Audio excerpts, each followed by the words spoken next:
സംഗീതത്തോടൊപ്പം സമയതാളവും നെഞ്ചോട് ചേർത്ത ഒരു 94-കാരനെ പരിചയപ്പെടാം. ആകാശവാണിയിലെ വായ്പാട്ട് കലാകാരനും സംഗീതാധ്യാപകനുമായിരുന്ന തിരുവനന്തപുരം തളിയൽ സ്വദേശി ആർ അപ്പുക്കുട്ടൻ ഭാഗവതർ ക്ലോക്കുകളുടെയും വാച്ചുകളുടെയും ഹൃദയമിടി പറയുന്നയാൾ കൂടിയാണ്. ഈ പ്രായത്തിലും തളിയലിലെ മേലത്തട്ട് വീട്ടിൽ കർമ്മനിരതനാണ് അപ്പുക്കുട്ടൻ ഭാഗവതർ.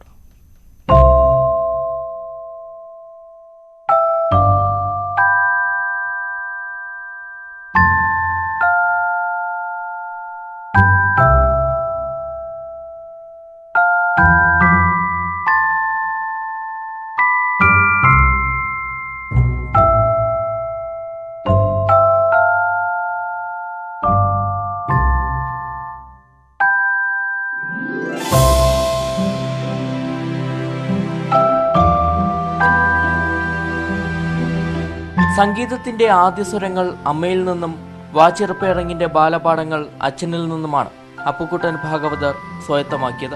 പിൽക്കാലത്ത് കഠിനാധ്വാനം കൊണ്ട് ഇരുമേഖലകളിലും സ്വന്തമായി കയ്യൊപ്പ് പതിപ്പിച്ചു. പ്രശസ്ത സംഗീതജ്ഞൻ ഷെമ്മാങ്കുടി ശ്രീനിവാസയ്യരുടെ ശിഷ്യനായിരുന്നു.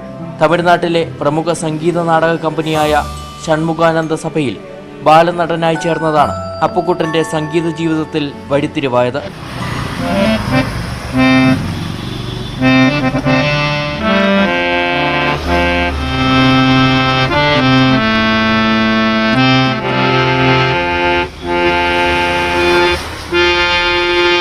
പലരും കൈയൊഴിയുന്ന പഴയ വാച്ചുകളും ക്ലോക്കുകളുമൊക്കെ ഭാഗവതരുടെ കയ്യിലെത്തിയാൽ വീണ്ടും സ്പന്ദിച്ചു തുടങ്ങും. വാച്ചിറപ്പേറങ്ങിലെ ഈ പ്രാവീണ്യം അറിയുന്നവർ ഇന്നും തളിയലിലെ മേലേത്തട്ട് വീട്ടിലേക്ക് എത്താറുണ്ട്.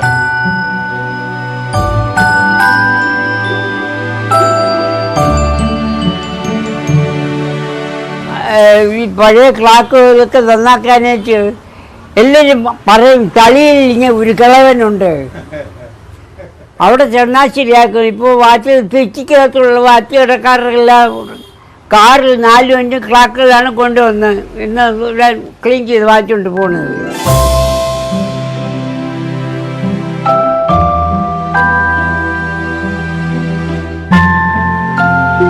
വിദ്യാഭ്യാസ വകുപ്പിൽ സംഗീതാധ്യാപകനായും പ്രവർത്തിച്ചിട്ടുണ്ട്. കേൾവിക്കുറവും കാഴ്ചാപ്രശ്നവും അലട്ടുന്നുണ്ടെങ്കിലും കർമ്മപദത്തിൽ സജീവമായി തുടരുന്നതിന് അപ്പുക്കുട്ടൻ ഭാഗവതർ നൽകുന്ന മറുപടി ഇതാണ്. അതുകൊണ്ട് എനിക്ക് ഇഷ്ടംപോലെ പണിയുണ്ട്, അത് ചെയ്യുന്നുണ്ട്. ഞാനെങ്ങനെ ജീവിച്ചിരിക്കുന്നത് ഈ പണിയുള്ളതുകൊണ്ടാണ്. ഇത് നിർത്തിയാൽ ഉടൻ ക്ലോസ് ആവും.